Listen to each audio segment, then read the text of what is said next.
केंद्रीय परिवहन एवं सड़क मंत्री नितिन गडकरी का बयान जब भी आता है उनकी चर्चा ऐसी होने लगती है जिसकी धमक नागपुर से लेकर दिल्ली तक होती है। यूं तो नितिन गडकरी नागपुर से सांसद हैं और नागपुर में अक्सर वो रहते हैं, और एक बार फिर से नागपुर में ही नितिन गडकरी ने ऐसा बयान दिया है जिसकी चर्चा चारों तरफ है। दरअसल केंद्रीय मंत्री नितिन गडकरी जब भी कोई बयान देते हैं तो उस पर चर्चा ना हो, उसको तवज्जो न मिले, ऐसा आज तक नहीं हुआ। दरअसल नागपुर के एक कार्यक्रम में गडकरी ने अपनी सरकार के चौथे कार्यकाल की गारंटी ना होने की बात कही।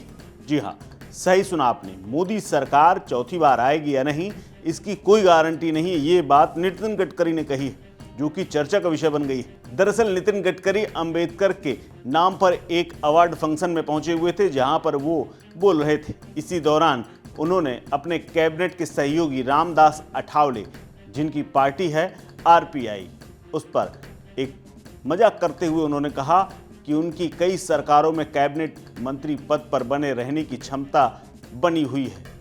उन्होंने एक तंज कसते हुए कहा कि हमारी चौथी बार सरकार आने की कोई गारंटी नहीं, लेकिन इसके बावजूद ये तय है कि रामदास अठावले मंत्री बनेंगे, उनकी मंत्री की कुर्सी बनी हुई है। इतना कहते ही मंच पर मौजूद और उस कार्यक्रम में मौजूद लोग ठाके मारकर हंसने लगे। मंच पर रामदास अठावले भी बैठे हुए थे। रामदास आठवलेंचं आत्ताच त्यांनी सांगितलं की तिसऱ्या वेळी पुन्हा चौथ्या वेळी पण आम्हीच येणार आहोत। आमची गॅरंटी नाही आहे, पण त्यांची गॅरंटी पक्की आहे। म्हणजे मी गमतीने म्हणतोय की राज्य कोणाचे आलं तरी रामदासजी पक्के आहेत।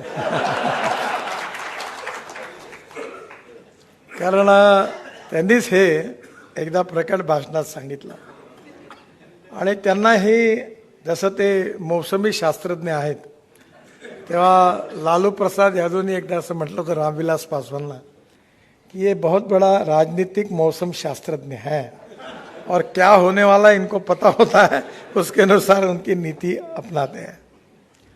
रामदासजींनी पण आपल्या आयुष्यामध्ये दलित समाजाच्या उत्कर्षाकरता काम करत असताना आणि विशेषतः मंत्रिमंडळात मंत्री असताना अनेक चांगल्या उपक्रमामध्ये दलित पीडित शोषित माणसाला न्याय देण्याचा प्रयत्न केला। हालांकि गडकरी ने बाद में साफ किया कि वो ये सब मजाक में कह रहे थे। आपको बता दें कि रिपब्लिकन पार्टी ऑफ इंडिया यानी आरपीआई के नेता अठावले 3 बार मंत्री रह चुके हैं, और उन्होंने भरोसा जताया है कि अगर बीजेपी सत्ता में लौटती है तो वो फिर से मंत्री बनेंगे।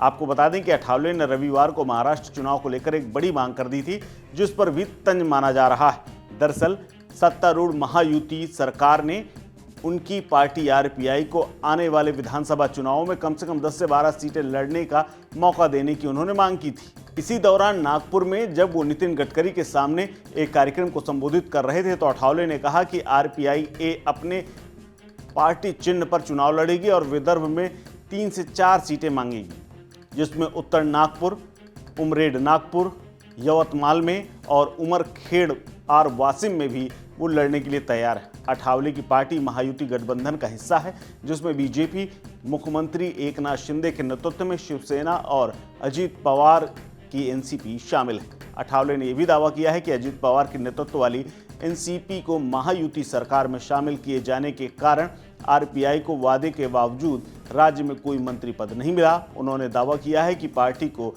कैबिनेट मंत्री का पद दो निगम की अध्यक्षता और जिला स्तर समितियों में भूमिका का वादा किया गया था, लेकिन पवार के शामिल होने के कारण उनका पत्ता कट गया। आपको बता दें कि 288 सीटों वाली विधानसभा महाराष्ट्र की, जिसमें नवंबर में चुनाव होने की संभावना जताई जा रही है, लेकिन उससे पहले ही अठावले लगातार दबाव बनाने में लगे हुए हैं और वो चाहते हैं कि ज़्यादा से ज़्यादा सीटें वो महाराष्ट्र में लड़ने में कामयाब रहें। इस खबर में फिलहाल इतना ही। अपडेट्स के लिए बने रहिए वन इंडिया हिंदी के साथ। नमस्कार।